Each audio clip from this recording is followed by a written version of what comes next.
There was a man in the United States of America who went to prison for a crime he did not commit. In the beginning, it was clear already that something was not right with that court case. But nobody wanted to hear he was innocent. Why? Because he was convicted. So he was imprisoned. 24 years later, when the miscarriage of justice came out to the public, it became so embarrassing to the society to pretend as if the man was guilty, so they had to release him. And they paid him around $9 million of compensation. Now, he will never get those 24 years back. Nevertheless, he now was a millionaire. Check this out. By the time he was set up, people already dropped him. His wife that he was married to left him. Now look at this. The ex-wife who moved on with her life, likely she remarried or did other stuff with other men.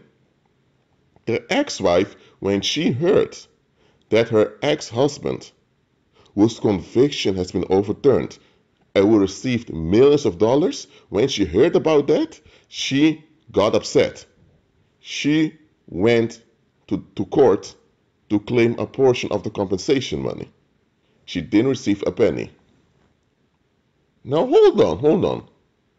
What made this woman think she was entitled to that compensation money? She was not the one set up. She was not the one that spent 24 years in prison for a crime they did not commit.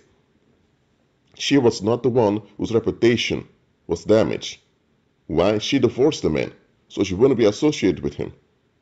She chose what she considered the best option for her. Now look at this. Why did she want part of that money? Here's why. She could not stand that her decision made her look bad. Because people are going to ask, where was the wife when the husband was being set up? What did the wife do to prevent the husband from being set up? Now, listen to what I'm saying here. I don't care if it's the FBI, CIA, or whoever it is that tries to set you up. The people that are setting you up, they know one thing very well. If the public ain't having it, they have to stop. If they continue without the public's consent, they'll be in trouble. As simple as that. So, listen to this.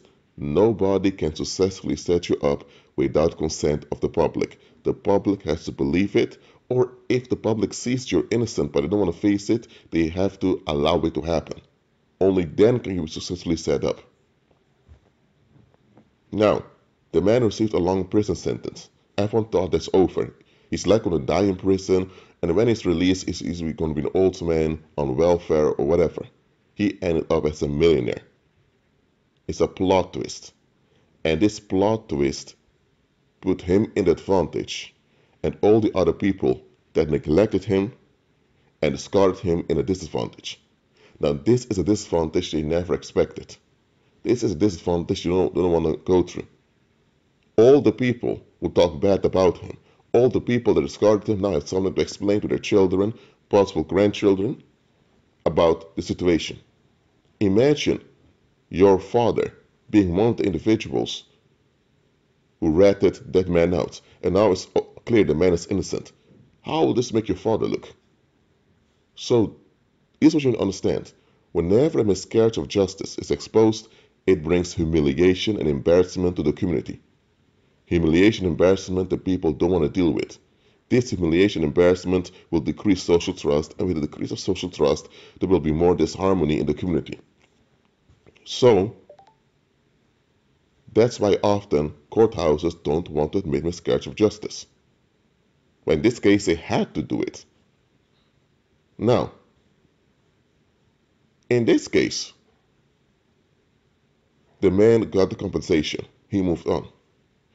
But the ex-wife did not move on. It was 24 years.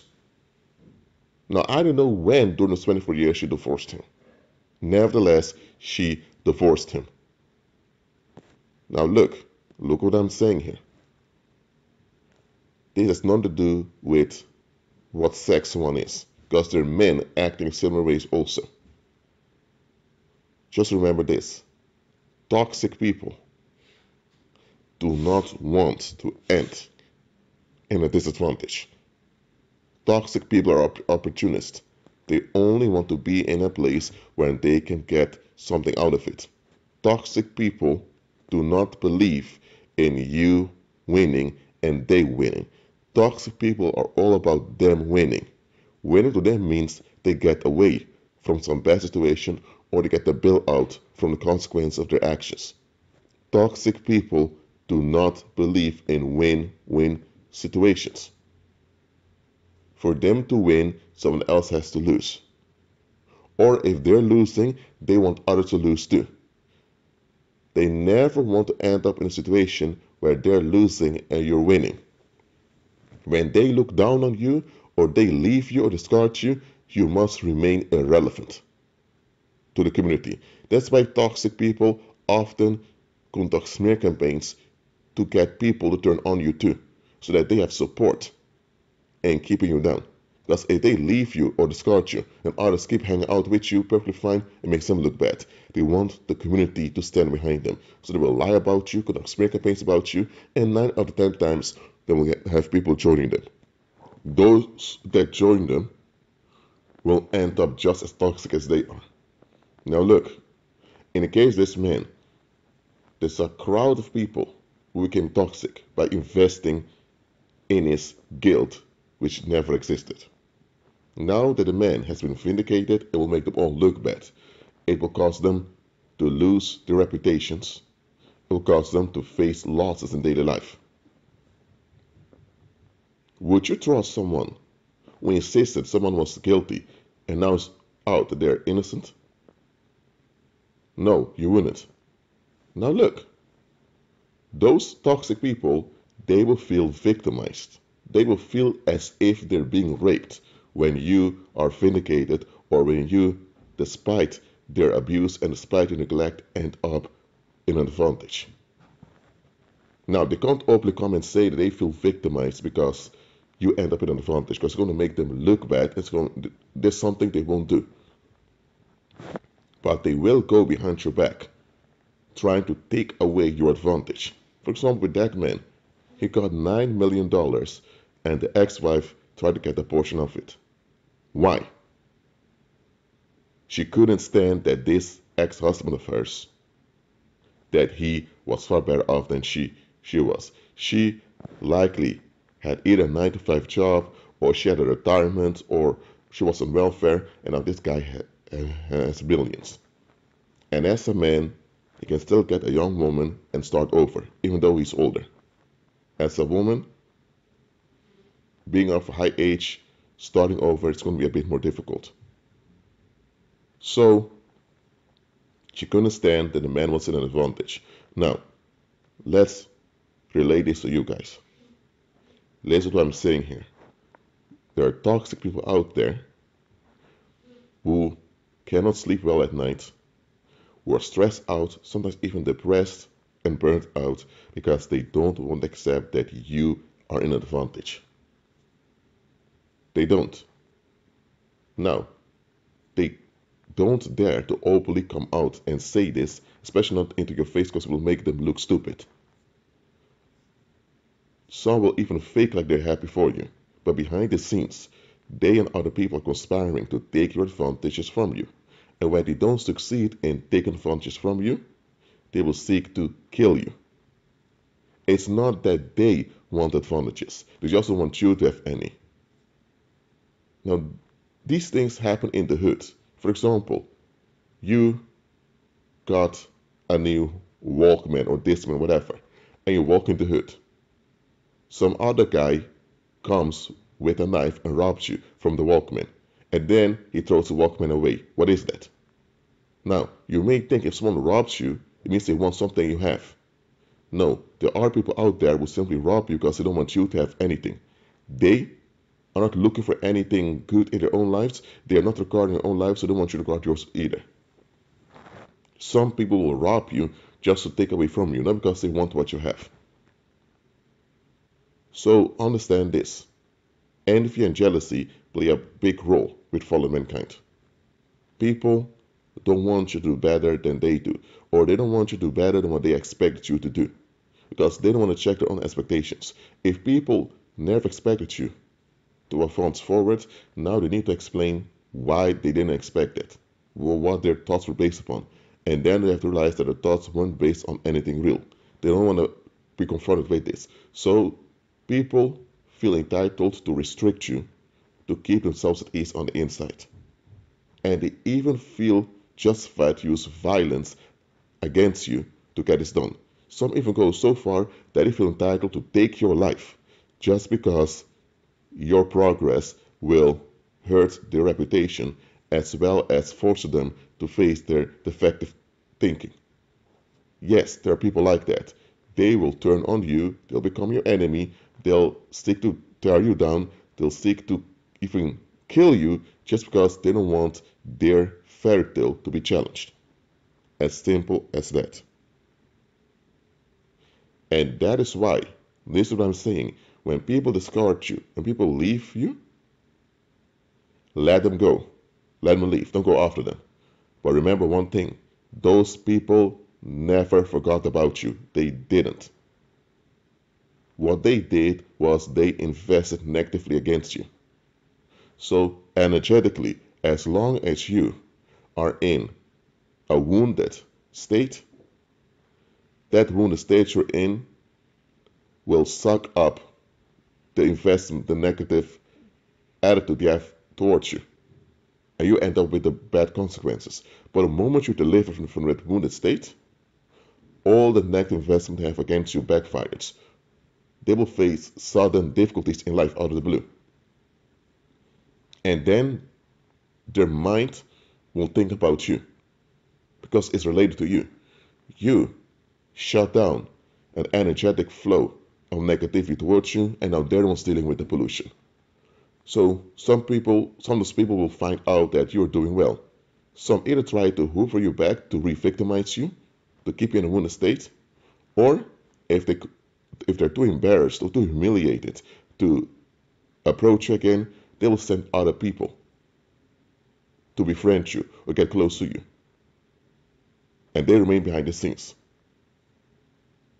just to hinder you or to take you out. People that leave you, people that abandon you, people that forfeit you, they never forget about you. They insist that you remain in the condition that you were in when they left you or discarded you. Or they insist that you either get worse or you die. They don't want to hear, they don't want to experience you getting better, because the moment you get better, it will backfire on them. And when it backfires on them, there's nothing they can do about it. They don't want to deal with the consequences of their actions. Now, if you were in a negative state and people left you out of safety for themselves, that's different. But even then, those people have to update how they think about you once you repented. But most of the time, 9 out of 10 times when people leave you and discard you, it's for selfish, narcissistic reasons. They don't see you as valuable to their agenda. They don't see you as someone that they can use to feel better or to get something out of, so they pretend like you don't exist, you don't have any value. They're the ones that wrong. They don't admit they're wrong. Because once they admit they did this to you, all the other people involved are going to think, you discarded this guy just because you couldn't get something out of him or just because you're going to, or discard this female because you couldn't get something out of her. You're going to do the same to us too? So they have to pretend like you were the bad guy. Understand this. When people leave you and discard you, there's no way to undo, there's no way back. If they later admit they were wrong for just discarding you, all the other people are going to have second thoughts about them. Maybe your ex-girlfriend discarded you. She goes at you, and she got engaged and married another guy. When that other guy finds out she just ghosted you out of the blue and you were not a bad guy, the husband now is going to think, this woman may do the same with me or worse. Her family-in-law are going to have second thoughts about her. Or if a guy, let's say you have a few friends who just discarded you, and later you end up succeeding in your business. That's going to make them look bad because people are going to see, you guys were friends with that guy, right? You guys thought, man, that guy is filled with shit, so we just abandoned him. You guys left. You guys were fed up. After you guys leave, the guy succeeds. So it appears that you guys were holding him back. Look, if you were a child molester, or if you were, how would I say, dangerous, and people walk away from you, then okay, that can be justified. They won't look bad on them. But if they discard you, first of all, you don't discard people, you move away from them. But if they discarded you, or they left you, and there's no legitimate reason why they did it, they could also lower contact with you. So they're not that involved with you anymore, but they're still connected to you. They're still linked with you. No, they just abandoned you, they cut the ties, they burn the bridges, and there's no objective reason to justify it. Once they do this, it's something that will haunt them. Because even if they repent, people can't remember, oh, you discarded someone else for no good reason. You can do it to us too, so we need to watch out with you. So when people leave you, discard you, and abandon you, they develop an interest in killing you. Just prevent you from becoming better in life. That's why there are people who abandon you, and from time to time they check out on you to see how you're doing. The reason they do this is because they don't want you to end up doing better. Because the moment you end up doing better in life, there will be a backlash on them, and once the backlash comes, it will overtake them. So never forget about those that left you and discarded you. Don't. I'm not telling you to be obsessed with them and to think about them every second of the day. I'm not telling you to stalk them to find out what they're doing. No, I'm just telling you, don't forget about them. Do not. And when someone new enters your life, do a background check to see if they are connected somehow to those people that left you. Because there's something you often don't hear on YouTube nor in churches. People that leave you or people that discard you, they are invested in keeping you in the same or worse condition in which they left you. You becoming better makes them look bad, and here's the thing, the people they're involved with now, years later, will also look bad because they didn't do a background check on being involved with them. So not only the people that actually left you or discarded you, but also the new crowd they're involved with will also be invested in keeping you down. So if you overcame any difficulty in your life, if you had breakthroughs, expect there to be a crowd of people that really want you gone. And here's the thing, when they don't succeed in bringing you down, or when they don't succeed in killing you, now there'll be a meltdown. There'll be a societal meltdown. So there'll be an increase in domestic violence because they're so upset with you because your breakthrough makes them look bad, but they can't take it out on you, so they take it out on their wives and children or on their husbands and children. So there's going to be an increase in domestic violence.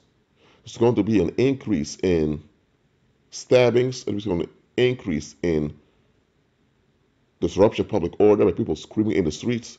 There will be people suicide jumping and all of that. So them not being able to get you or bring you down will bring a meltdown.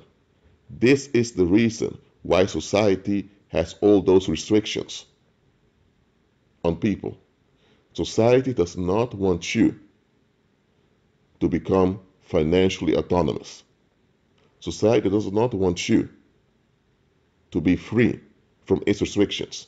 Because once you're free from its restrictions, they cannot sabotage you easily anymore. Why is that a problem? Because when people develop issues against you, society knows If society does not shut you down quickly, those people that felt issues against you, they will lose it. There will be a meltdown they have to deal with. And they don't want to deal with the meltdown. That's how simple it is. That's why do not look up to those success stories that society push on you. Those success stories society push on you are either fake or they are a trap because society wants you in bondage to its blackmail. Society only wants to secure its blackmail over you. Because the moment society cannot blackmail you, you become a threat to its stability, and simple as that. So, keep your eyes open, walk in love towards everyone. We forgive people. As long as it depends on us, we live at peace with others. And we realize that some people don't want peace.